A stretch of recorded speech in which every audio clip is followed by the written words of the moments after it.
everybody, Lord Tremendous here, and I've got another book review here for you. But before we get to that, I owe you an explanation. I have been not putting out book reviews for months now. I think going on 3 or 4, and it's to no fault of anyone's or any particular individuals. I was working on a longer book, around 500-600 pages, when the author took it down about, I don't know, I was about 50 pages from being done with it, and the author took it down. So I couldn't do a book review on something that there was no book for anymore. And then I started reading another one, and then my life changed a bit because I retired from my old job, got another job, and moved clear across the country. So that took me some time to get that all figured out. Selling an old house, buying a new house, moving my entire family across the country in order to make all that happen. It was a little stressful, and so I didn't have a whole lot of time for reading or extracurriculars or anything. But now I'm all settled in, I'm all good to go, and I'm reading again. And I started reading a really good series called Goblin by, hang on, I know his name. Gerard Gerke, I think I'm saying that right. And I read the Goblin Part 1, Goblin Reign Book 1, and that was great. And so I decided to read Part 2, which is Goblin Apprentice, which is the second book in the series. And that is what we're getting into right now. There it is on your screen. It's very cool. And yeah, so non-spoiler side, this book was really good. It was a great continuation of the first story. You get with Spicy, the little goblin who's now the apprentice of a dragon. And none of this should be spoilers. If you're listening to Book 2's review before listening to Book 1, go read Book 1 and Book 2 and then come back. Or if you're just curious, Spicy, the main character, is a goblin. And he is the apprentice to this dragon that they found. And not like a volunteered one or anything. He's kind of doing it or the dragon's going to kill him. And he's also got a buddy, this troll named Hog, a female troll, and that's kind of how he survived for as long as he has in Book 1.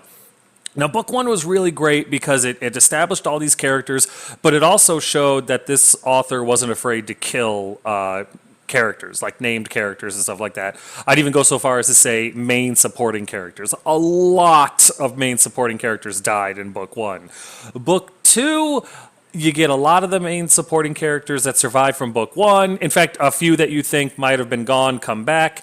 But the problem is the author seems to have fallen in love with his characters. And I get that. I totally get that.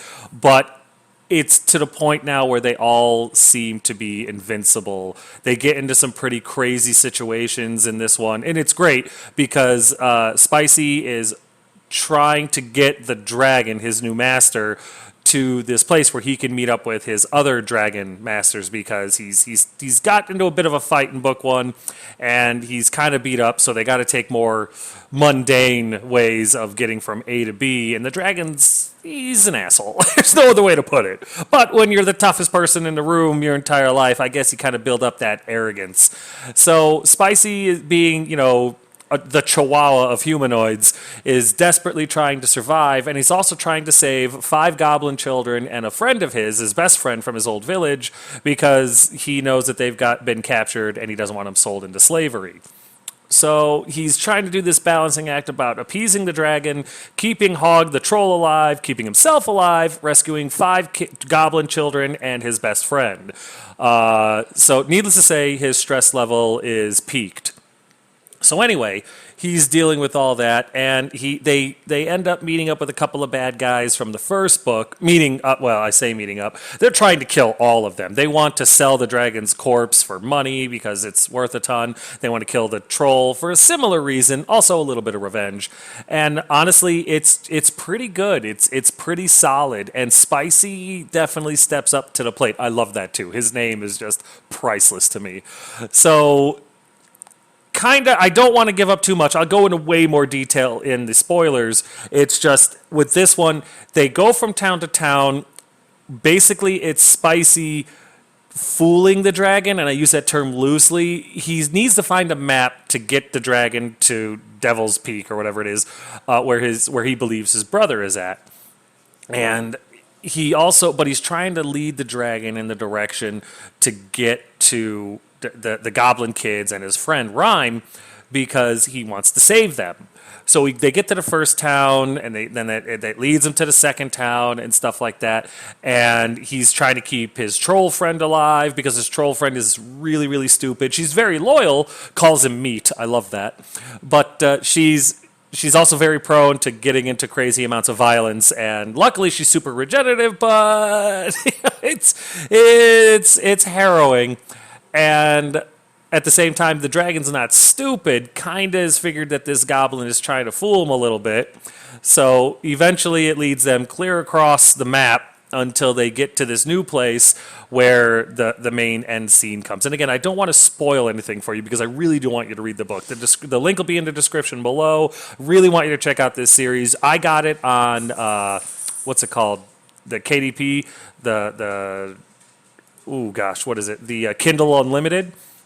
And I was able to get it, with my subscription. But as an audiobook, you can get it for $7.47. Paperback, you can get it for $14.99. I mean, you can get it for $2.99 as an ebook. It's not going to set you back too much, and it's worth every penny. It's a really, really good story. I don't remember how many pages it was.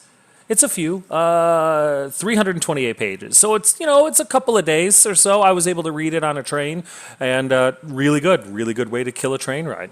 So honestly, I'm going to go ahead and take a stop here. I'm going to play a quick ad, and then I'm going to get into the spoiler section. So if you haven't read this book yet, stop now, be happy, leave any kind of comment or that you want. And I'd love to have a discussion with you, but read the book first, because in the spoiler section, I'm going to spoil everything. And it's just so good that you should probably check it out. All in all, sorry, I'm out of practice, but all in all, I'm going to give this book a 4.5 out of 5 stars. And the reason I don't give it 5 out of 5, it read beautifully. I found no editing errors or anything like that. It's written very well, professionally. It's really fantastic. My only real problem with the book is towards the end, I started to realize that Spicy, the 5 kids, Rhyme, and all the rest of them, all the named characters are not going to die. And that's a little bit of a disappointment because his original book, you weren't sure who was safe and who wasn't. Everybody's head was on the chopping block. But in this situation, they were all pretty much immune. And that, it didn't ruin the story for me by any stretch, but it did hurt the story, because instead of Game of Thrones, now I'm getting Wheel of Time, where everybody is going to live if you know their name. So, like I said, 4.75 out of 5. I can't give it a full 5 because it just it's the author is falling in love with his characters just a little bit too much, and he set a precedence for it in the first book, in my opinion, where everybody's head could come off their shoulders. So again, it's a small complaint, I know, but it is a complaint, and I'm going to stick to my guns there. 4.5 out of 5 stars. I still can't recommend that you check this book out enough. And now I'm actually going to stop, play the ad, and get into the spoilers. So buckle up. All right, in case you guys didn't already know, I am a self-published author, which is why I'm so passionate about self-published books. It's available on Amazon.com and paperback, Kindle, and Kindle Unlimited. If you're interested, the link's in the description. I'd really appreciate it checked out, left a review. So get ready, spoilers are coming up next, so if you're still here and the music stops, it's your fault. All right, you're still here, so let's get to it. So it starts off pretty much right where we left off on book 1. And in book 1, this is spoilers, so if you're still here, this is all your fault. So in the end of book 1, the main bad guy, Lord, finds this dragon, who Fath, and it's a big, long, elven sounding name I'm not going to bother to even attempt to repeat, because I'm bad enough with names and words as it is. So anyway, Fath, the dragon that they end up finding, kills all the bad guy humans pretty much, with the exception of a handful. The 2 main ones are Alma, the white-haired ranger, badass female, and this guy Blades, or Martin, or whatever, and he's the resident asshole. He was the one that bullied Spicy and everything the entire time, murdered everybody, but, he's a really good fighter, but he's also a bit of a coward. He's your typical, stereotypical bully. And the author does a great job of fleshing this guy out when it comes to being a scumbag, because at no point are you rooting for this guy. And it starts to drive you nuts a little bit that he lives for as long as he lives throughout all of book 1 and book 2. So anyway, they're back. Alma almost got knocked off a cliff. In book one, it looks like she should be dead, but book two, haha, surprise, she's not dead. She actually just got knocked off a cliff, but got hung up on a branch, was able to pull herself up. So she finds blades, they hook back up, they find some guards, which she betrays eventually because she wants to find Spicy and get revenge. She wants to kill Hog the Troll for revenge and a little bit of money. You can sell troll corpses for a decent amount of cash here. And she wants to kill the dragon for revenge and because it's worth a crap ton of money. And right now she's a broke deserter, and that's not the best thing to be when you want to retire rich. So she teams up with the survivors, the surviving humans, to go after Spicy and the rest of them. Meanwhile, Spicy, Hog, and Fath are going after are going after the 5 children, goblin children, and Rhyme. Well, Spicy is anyway. Fath is just trying to get to his brother. He could give 2 craps about anyone else, and it really shows. Fath is a difficult character. Like, you won't like him, and if you do, well. I don't know if that was the author's intent. Anyway, they are on their way from town to town so that Spicy can find a map to this Devil's Peak or Devil's Mountain or whatever it is, where Fath believes his dragon brother resides because they need to talk about what's going on, state of the world, yada, yada, yada. Because the dragons made a pact to keep all technology and information away from humans because humans are the ones that shatter the world. Because basically the world that they're on is after the apocalypse of our world. And that's why goblins and dragons and everything exists now, because it's all mutated animals and people. Anyway, so they're pushing along. Spicy is trying to get a hold of the goblin kids and Rhyme. He could really care less about anything else. He wants to rescue them, send them back home to Hog's Head or Boar's Head, so that they can live happily ever after. And then after that, he'll go with Fath, where he really doesn't expect to last very long. So he's running that razor's edge of trying to rescue the few remaining goblins left from his hometown, keep Fath happy enough with him that it doesn't just stamp the life out of him, and keep Hog the Troll alive because she likes to run out and just eat and make a bunch of noise and go near where a whole bunch of crossbows and spears are pointed at her because she's really stupid. Not like it's comedic stupid. It's not annoying stupid because she's a troll. She's supposed to be stupid. So they go to the first town, and he doesn't find a map or anything like that. Or he kind of finds some, but he's really just looking for where the goblin kids are and everything. And it turns out that they were sold a couple of days before he got there. And so he needs to get a boat, and he convinces Fath and to get on the boat with him to go after this town that's across the lake, the river, the ocean, whatever it is that they travel across. And while Fath is kind of on to him, he's like, whatever, like I've got anything better to do right now. But he is irritated. They get to this other town. He's able to find the kids and his buddy, but Fath is on to him, and he's like, this is some BS. This was not our deal. I'm going to kill you. And then Spicy kind of stands up to the dragon a bit, and he's like, listen, you need me. You can't do this without me. So if you kill me, if you don't let me help my goblin brethren, and you kill me, then you're all on your own. You got to do it by yourself. And then what? You won't be able to make it. And he's like, sure I will. I'm a dragon. Eat dirt. And Spicy's like, oh crap, this is it. But then he goes, but I do want an apprentice, so you're sticking around. Like the dragon kind of finds a reason not to kill him. And so he doesn't. And so they continue to go on. And meanwhile, the whole time they're being dogged by Alma and Blades, who end up taking out Fath's eye, shooting him in the chest. Basically, she messes this dragon up the entire time, and the dragon never really retaliates. In the first book, in the end, he took all sorts of woos. He was still hurting, sure, but it's just, so is Alma and Blades. They're both hurt real bad, and they keep messing this. They take his eye, they shoot him in the chest, and he never actually kills them until eventually they chase them all the way to this town that worships dragons, where Spicy makes a deal with Alma and everything like that to take them there. And otherwise the dragon will kill her, and it's a real tentative truce thing so they can all get what they want. It's very well put together by the author. I'm not doing it justice, and I apologize for that. But check it out. They get to this town, and it turns out this town worships dragons because there's a dragon living there, Mach, which is hilarious. He's this huge, obese dragon that's just used to having everything brought to him, and he's been giving these humans their technology, his knowledge because of it, and that's why they have bombs. That's why they have a lot of, well, not a lot of technology, but some technology that they're not supposed to have. And Fath is outraged by this, but Mach is like, "What are you gonna do, you little bitch? You got one eye. You're all beat to hell." And I'm surrounded by my followers. You're going to do what I tell you to do. Well, turns out that Mach has been summoning the other dragons that are still alive, bringing them to his town, draining them of all their knowledge so that they can be written down and given to the humans eventually, and then killing them because, there can only be one.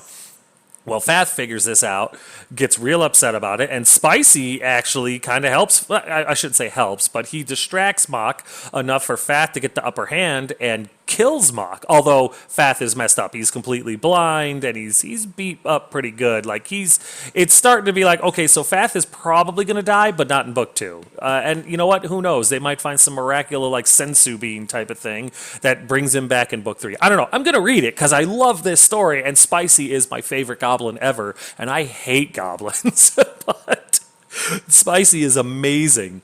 He ends up getting a hold of the goblin children and Rhyme, and he ends up he's got them safe at the end of book 2, as safe as they can be. And he was trying to get them to go home to Boar's Head, but it kind of looks like they're going to tag along. I'm not 100% on what's going on at the end of book 2, but in the end, Alma and Blades are running for their lives away from the dragon worshipping place because they kind of kill a whole bunch of them and blow up their town and steal a lot of their technology, like the bomb making technology and a lot of the lore, because Alma knows she can build these things and sell them and be set up for life, which is really all she wants. She's a mercenary at heart. Meanwhile, Spicy's got the kids and his friend and Fath back. Hog leaves at one point. Hog kind of, he tells her to go away and just live her best life. So they kind of split up middle of the end of the book there. So I don't know if Hog's coming back or if the author just got tired of her or if it's going to be one of those Deus Ex Machina things later on in book 3. But in book 2, you lose the troll about the end of the middle portion of the book. It's still pretty well done, but at the same time, Hog... everybody with a name is safe. None of the Goblin children died, even though that they were really poorly handled the whole time. And everyone got really sick, and then it just kind of goes away. It's like, At one point, Blades, his ankle was basically broken at the end of book 1. A couple of days into book 2, he's walking and strutting with the rest of them. He gets sick, on the boat ride to the point where he needs help getting on and off a boat. But then a few hours into the town, he's fine. Not only is he fine, but he's beating people up, he's fighting, he's eating, everything is fine. The troll is like on death's door. And he goes and he finds some walnuts and some liquor and feeds the troll this stuff, and the troll is fine. It's a very weird situation where it's like they're on death's door, but they get some Campbell's soup in them and they're perfectly fine and able to fight no problem. I don't know. I don't know what the deal was with that, but I didn't like it, and I don't like it when named characters are basically invincible. They get put into extraordinary situations and they don't get killed. Granted, Fath got maimed really bad, but nobody else did. Everyone else was fine. At one point, the dragon is on top of Alma and is ready to just kill her. And she's like, he ends up getting off of her, and she's able to get away with a slight bruise and a scrape on her face. That's it. It's like this lady took the dragon's eye. The dragon would wait. The dragon wouldn't be like, oh, but she took my eye. The dragon would snuff the life out of her. In fact, he had done it numerous times before, and it's a little frustrating. It's a little frustrating because in book 1, the author set the precedent of, I don't care what your name is or what your part in this book is. If you're in a dire situation, you're dead. And no, I don't expect Spicy to get killed, but hurt, really seriously hurt, some of the goblin kids to die, yeah, even if it's just from sickness, but just everybody gets better through plot device, and I don't like that. I don't like that at all. This author is better than that. Did it ruin the story? Absolutely not. It's a wonderful story. It's very well written. I didn't see any editing, grammar, or spelling errors whatsoever, and I cannot wait to delve into book 3 or 4. I'm very excited. So, but just like I said in my non-spoiler side of things, because the precedent was set and it's changing now, and all of his characters, all the main characters anyway, seem to be, you know, invincible. I'm going to stick with 4.5 out of 5 stars. It's an excellent book. It's an extraordinary book. I was expecting the precedents from book 1 to be followed, and it's not. And that kind of continuity error irks me a little bit. But don't just take my word for it. This is a wonderful series. The link to the book is in the description. Go check it out, read it, and by all means, argue with me. Come back and tell me why I'm right, why I'm wrong, why I'm crazy.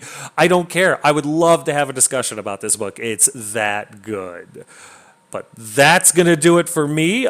This is a wonderful book, like I said. I really encourage you to go check it out. As always, if you have any questions, comments, concerns, or complaints, feel free to put them in the comments section below, and I will get back to you as quick as I can. And as always, thanks.